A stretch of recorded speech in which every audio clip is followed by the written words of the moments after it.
C'est avec beaucoup de plaisir qu'on est en votre compagnie aujourd'hui, Jean-Marie Quéméner, pour votre roman G Milan aux éditions Récamier. Ça va être une question très classique, mais l'origine du roman pour commencer.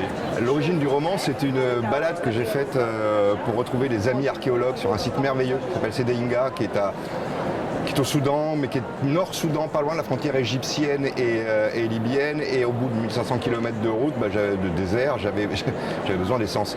Et le patron des archéologues sur place, je lui demande, et il me dit que tu peux aller dans un village qui est plus haut, là, une quinzaine de kilomètres. Je vais dans ce village chercher de l'essence. Il n'y a pas de femmes dans ce village.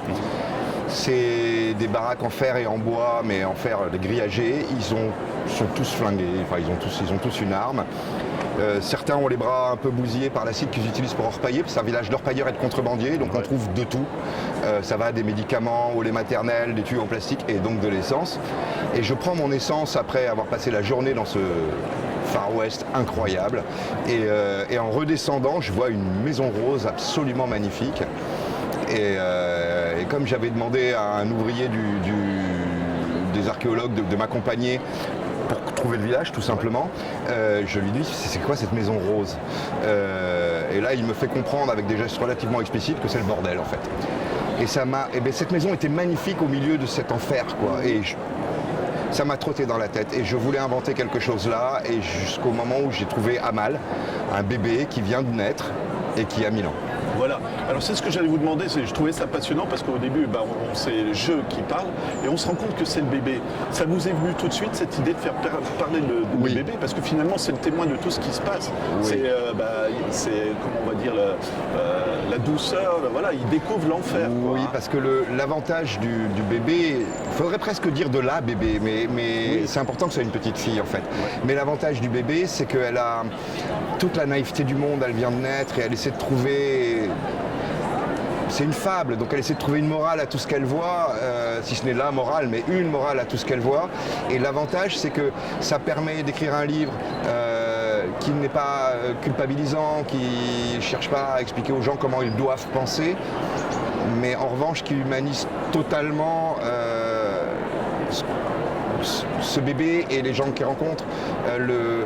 Et elle s'appelle Amal, ce qui veut dire espoir en arabe, ce qui est un vrai prénom, mais elle représente tous les bébés migrants. Et sa maman, dans le livre, elle n'est jamais prénommée, parce que c'est toutes les mamans du monde. Voilà. Donc, enfin, c'est d'une prétention. Je voulais que ce soit toutes les mamans du monde.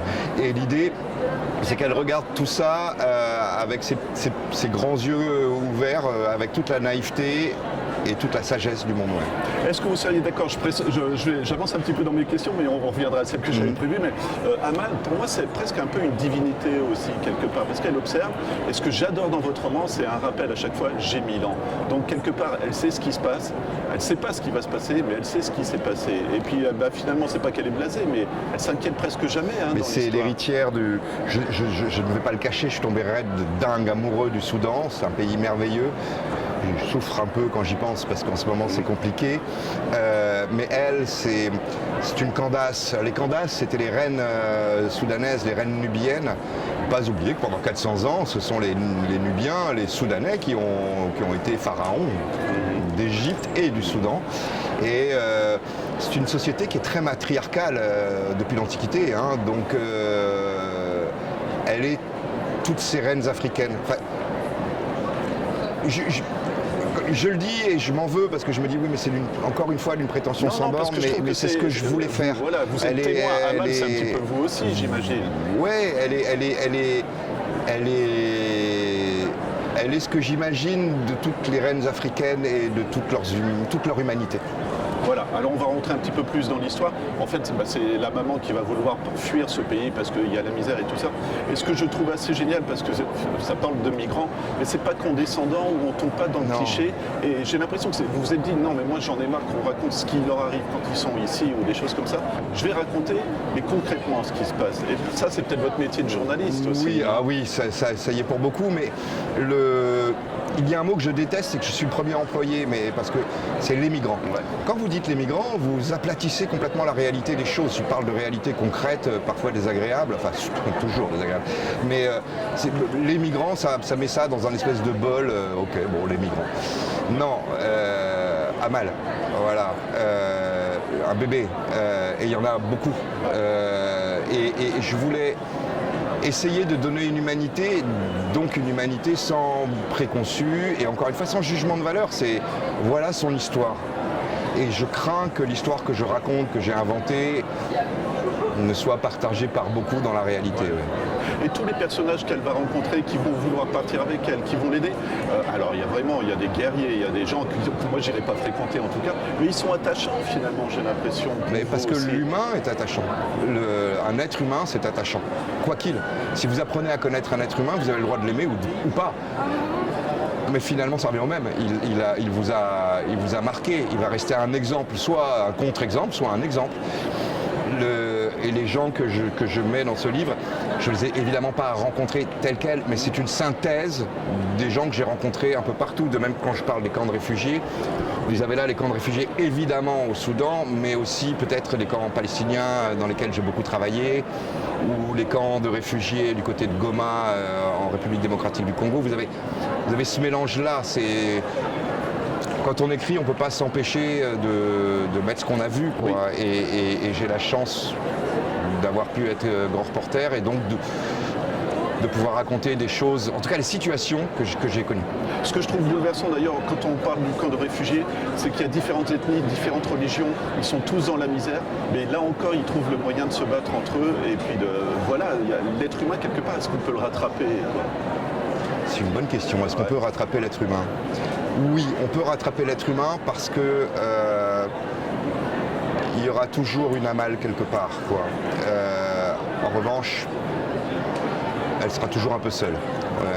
Voilà, je ne suis pas pessimiste sur les humains. Et finalement, l'inhumanité fait partie de l'humanité. Donc, mais les voyous finis, les criminels font partie de nous. Donc eux, ils ont choisi d'exploiter cette face-là. Mais le personnage Kylian, justement, dit, comme vous l'expliquez, de toute façon, il est fait pour la guerre et il a encore envie, il a tué et il sait qu'il a encore envie de tuer, quoi. Les guerriers, les vrais, et pas dans le bon sens, pas dans le sens Call of Duty ou non, les guerriers sont des assassins.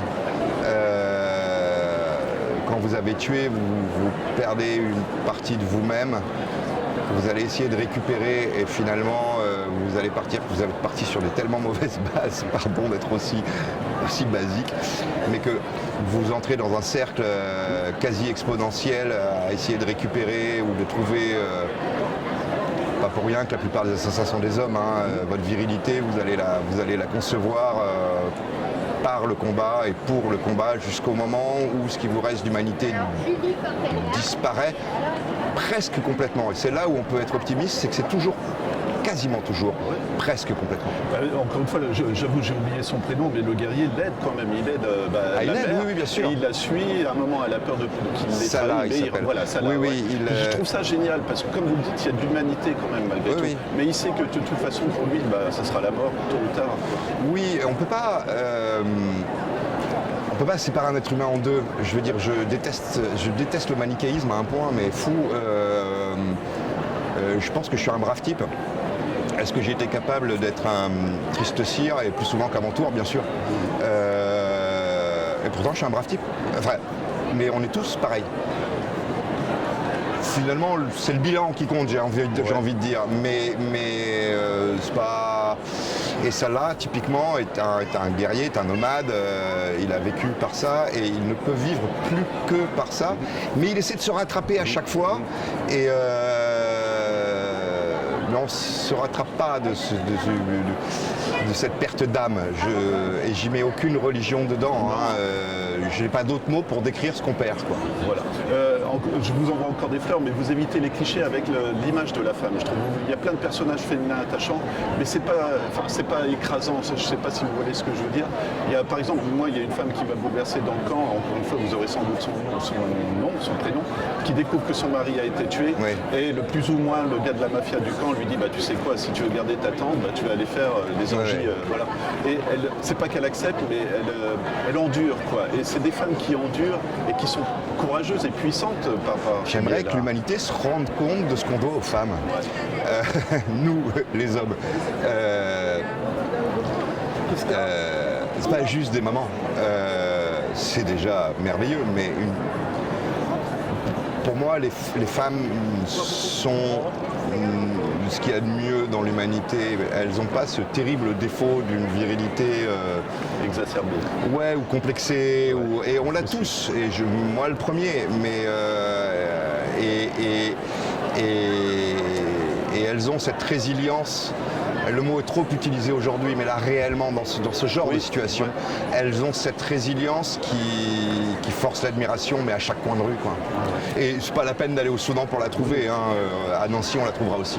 Et c'est des témoignages que vous avez recueillis, parce que là c'est tellement réaliste, je me dis c'est impossible que ça soit inventé ce genre de situation. En fait, les situations ne sont pas inventées, je les ai vues pour la plupart. En revanche, les personnages, si, sont inventés, et ce qu'elles se disent, ce qu'elles pensent sont inventés, parce que je n'ai pas la prétention de me mettre dans le cerveau de quelqu'un que je rencontre. C'est une synthèse de ce que j'ai vu et de ce que je peux imaginer. Sur votre style, moi, je continue à vous envoyer des fleurs, pas de chance. Ah mais allez-y, ça fait du bien. Flattez mon ego, monseigneur, flattez. Moi, je l'ai pris quand même, je me suis autorisé à dire que ça peut être un thriller aussi, parce que c'est écrit, c'est dynamique, les scènes à la tempête, la scène finale, je ne vais pas dévoiler, parce qu'il y a vraiment beaucoup de choses qui se passent. Voilà. Mais vous avez un sens du visuel aussi, de l'action, quand ils sont dans la tempête de sable, voilà. Vraiment, on pourrait en faire un film. Moi, mes vieux profs de journalisme disait, si tu veux faire passer une émotion, quelque chose, une histoire, ton histoire, si tu veux raconter correctement ce que tu as vu, il faut que les 5 sens soient impliqués. Et j'étais peut-être un très mauvais lycéen, écolier, mais j'étais un très bon étudiant journaliste, pas à l'école mais dans les journaux. Et j'ai toujours retenu ça et j'essaie, autant que faire se peut, de donner au lecteur qu'il puisse à la fois toucher, la texture très importante, le toucher. Pour moi, les 2 sens les plus importants, c'est le toucher et l'odorat. Parce que je pense que si, quand vous racontez une histoire, vous faites sentir aux gens quelque chose de commun qui va lui rappeler quelque chose, j'en sais rien. Pour ceux qui ont vécu dans les pays plutôt arabes, le jasmin par exemple, ça a une odeur très particulière. Si vous notez jasmin dans un livre, je pense que les gens ont l'odeur de jasmin. Et vous voyez, si je parle de velours, vous allez avoir quelque chose. Et si je parle de velours côtelé, vous allez sentir. Et ça permet de raconter une histoire au-delà de l'histoire elle-même, d'impliquer les gens dans l'histoire et d'essayer de faire en sorte qu'ils aiment ou qu'ils n'aiment pas, mais qu'ils comprennent ce que j'ai voulu faire et ce que je veux raconter, quoi. Ça sera une de mes dernières questions, mais j'ai 1000 ans. Pourquoi avoir dit 1000 ans ? Pourquoi 1000 années ? Est-ce que ça fait pas 1000 années italien, mais 1000 ans, je rame là en ce moment. D'abord parce que je trouve que la sonorité est belle. J'ai 1000 ans, il y a quelque chose de fluide. Et ensuite parce que 1000 ans, c'est mythique, légendaire. C'est pour ça que je reviens à cette notion de divinité. Voilà, c'est 1000 ans, c'est à la fois incompréhensible et on est en 2023 aujourd'hui. On a vécu le passage à l'année 2000 et tout d'un coup est remonté des tas de choses. Le millénaire, c'était quelque chose de médiéval qui ressortait, mais pas de médiéval, de complètement humain. On vient de passer 1000 ans et l'humanité découvrait avec stupeur qu'elle vieillissait. 1000 ans, c'est un peu comme les 50 ans à l'échelle humaine, mais quand vous passez 50 ans, vous dites merde, j'ai eu 50 ans. Quand l'humanité passe les 1000 ans, à chaque fois elle prend un petit coup de vieux, quoi, et elle a le droit de se retourner sur elle-même et d'avoir peur de ce qu'elle a fait. Ouais. Et c'est un bébé rassurant, moi je trouve. À chaque fois quand elle disait j'ai 1000 ans, j'étais rassuré pour la suite de l'histoire. Oui. C'est ce que vous vouliez aussi ou... Oui, elle est apaisée parce qu'elle a connu toutes les guerres. Voilà. Donc elle est apaisée. C'est ça, je cherchais le mot. Dernière question, on quitte facilement ces personnages. Même la scène finale est très émouvante, je ne dévoile rien, mais non. Ça doit être difficile. Hein, voilà. Non, on quitte jamais nos personnages et ils vivent et j'adore les avoir parce que d'abord c'est eux qui m'ont guidé. Hein. Moi je les ai... Écrire, c'est inventer des enfants adultes. Alors certes, là c'est un bébé, mais ils se débrouillent, les personnages. Vous les créez, derrière, ils vivent leur vie, ils ont leur indépendance et vous avez quelque chose de complètement fabuleux, vous êtes plus seul quand vous avez créé les personnages, parce qu'ils vous accompagnent.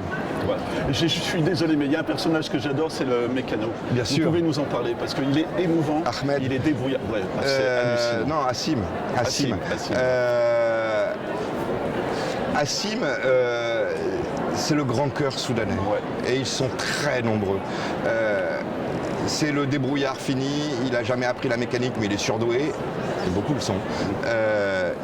Quand il aime les gens, il leur donne tout. Et Assim a une particularité que je laisse les gens découvrir dans le livre, qui n'est pas très facile à vivre dans le monde d'aujourd'hui. J'allais dire dans le monde arabe, et ce serait faux, mais en France aussi. Donc voilà, mais qui en fait un être touchant. Assim, pour moi, c'est le cœur battant du livre, quoi. Ouais. Eh ben, j'arrête, pas le temps, parce qu'autrement je durerai des heures, mais je rappelle juste le titre de votre livre, J'ai 1000 ans, par Jean-Marie Kemener aux éditions Récamier. C'est un plaisir de lecture. Puis, merci infiniment. Voilà, très content de vous avoir rencontré. Merci.